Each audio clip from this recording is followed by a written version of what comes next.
Bien, esas son algunas de las noticias de este viernes 30 de octubre de 2009, día en el que se cumple un aniversario que ha pasado quizá algo inadvertido, pero que nosotros queremos recordar. Tal día como hoy, de hace 40 años, nacía algo que ha cambiado nuestra forma de trabajar, nuestra forma de comunicarnos, de hacer amigos, de estudiar. Hace 40 años hablaban entre sí por primera vez dos ordenadores. Era el germen de Internet y es la noticia de la historia de la noche en 24 horas.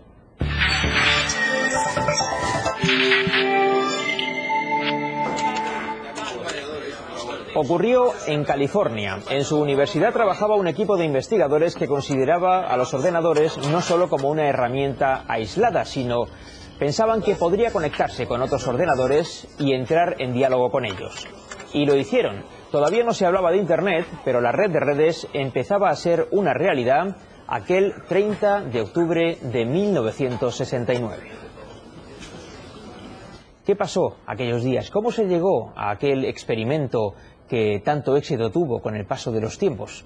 Vamos a hablar con un experto en la materia. Adolfo Corujo, buenas noches. Buenas Muchas gracias por estar con nosotros, un especialista en asuntos tecnológicos. ¿Cómo fue aquel experimento? ¿Cómo surgió la idea de que quizá dos ordenadores podrían hablar y que aquello podría ser útil? Bueno, la razón fundamental era que grupos de científicos trabajaban al mismo tiempo en diferentes lugares en un mismo proyecto y se veían obligados a tener que llamarse por teléfono todo el tiempo para intentar que el experimento fuera al mismo tiempo en cada sitio. Y la idea fue, bueno, si logramos que trabajen de forma más o menos síncrona al mismo tiempo, iremos avanzando y sacaremos mucho más partido del experimento.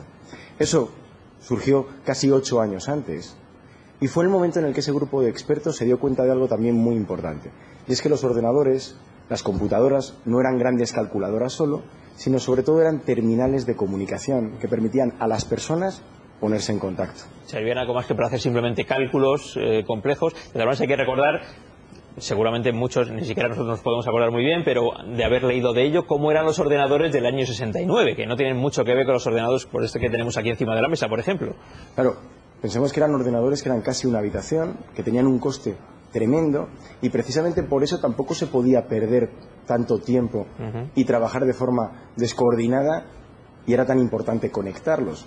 Eso es lo que hemos avanzado tremendamente y esto además está permitiendo que hoy en día la red se esté expandiendo a la velocidad que lo está haciendo. Claro, entonces ni siquiera existe todavía el ordenador personal, que hoy está en los hogares de millones de familias en todo el mundo. Bueno, entonces no es que ya no existiera el ordenador personal, es que había una cosa muy curiosa. Solo podías trabajar con un ordenador de una forma programada y establecida, sin que pudiera en paralelo, por ejemplo, combinarse con otros procesos. Eso impedía avanzar rápido, trabajar más, y una de las cosas que tuvieron que desbloquear estos expertos era precisamente ese asunto, y lograr que varias tareas fueran acometidas por ese mismo ordenador. Bueno, cómo han cambiado las cosas desde entonces. Esto fue una investigación que en su inicio estuvo financiada con fondos militares, cosa que ha ocurrido mucho a lo largo de la historia en muchos avances tecnológicos. En la tecnología ha tenido mucha importancia la iniciativa pública, militar, a veces educativa. En este caso se trataba... La espacial también, muy concreto en Estados Unidos, ¿no? Por supuesto. En este caso se trataba además de una combinación entre el mundo universitario científico y, es cierto, el mundo también militar. De todas maneras hay un mito que conviene despejar. Se relaciona mucho los avances con el miedo atómico, la Guerra Fría, y sobre todo hay un mito en ese entorno alrededor del concepto de que la computación de paquetes, aquello de dividir los mensajes por trozos para que llegaran de una máquina fácilmente a la otra, se debía al miedo de que un día una bomba pudiera estallar en un gran ordenador y parar a las comunicaciones. La realidad es que la computación de paquetes, esa división en trozos de los paquetes, se hizo fundamentalmente para aprovechar las comunicaciones entre las máquinas de una forma más rentable. O sea que también es cierto que hay ciertos mitos en torno a esto. Quienes consiguieron poner en contacto aquel ordenador de la Universidad de UCLA en Los Ángeles con ese otro de unos investigadores, ¿pensaban que aquel experimento iba a llegar tan lejos como ha llegado? Seguramente no, Vicente, pero quién sabe, ¿no? Pues sí, es asombroso. Ellos pensaban que sí, que podía ser un invento tan revolucionario. La palabra tan, y ese punto de vista, permítame que le dé una vuelta. Puede ser más allá o más acá, dependiendo de dónde pongamos el punto. Pero cuando se leen los escritos que motivaron a esta gente a trabajar, sobre todo los escritos por Lick Leader, que era uno de las personas, uno de los cerebros que estaba detrás de esto, se queda uno asombrado de lo lejos que llegaba su planteamiento. Él hablaba de una red planetaria, mundial, donde las personas podríamos disfrutar de la comunicación entre nosotros, de servicios, de la compartición de información, del ocio, del entretenimiento. Qué bárbaro. Eso sí que es ser visionario, ¿eh? Eso es Facebook. Es lo más parecido a Internet que alguien podría definir antes de que existiera. El desarrollo de Internet ha llegado hasta un punto en el cual efectivamente todos trabajamos, todos estudiamos, todos nos relacionamos a través de la red, al menos parcialmente, en nuestra vida. ¿A dónde puede llegar esto? Supongo que limitaciones no se pueden poner, pero ¿qué debemos suponer que será Internet cuando hayan pasado 10 años más? Fundamentalmente, la tendencia tiene que ir a quitarle peso al Internet. Yo creo que en televisión vivimos una experiencia en el propio concepto en los 70. Los padres de familia en España hablaban mucho del VHF y el UHF cuando hablaban de televisión. Ahora se habla de televisión digital terrestre. Probablemente la tecnología dentro de unos años pierda sentido hablar de ella. Yo creo que en pocos años la palabra Internet, quiero decir, ¿qué es lo que nos está permitiendo, por ejemplo, hablar con nuestros familiares, intercambiarnos fotos o vender nuestros productos en el caso de ser una empresa? Va a ir perdiendo importancia. Lo importante es que lo podemos hacer y que lo hacemos probablemente sin caer en cuenta de qué tecnología estamos utilizando. Y dejará de ser algo, ya está dejando de ser, de hecho, algo que esté limitado a su uso a través de ordenadores. Ya está en la telefonía móvil.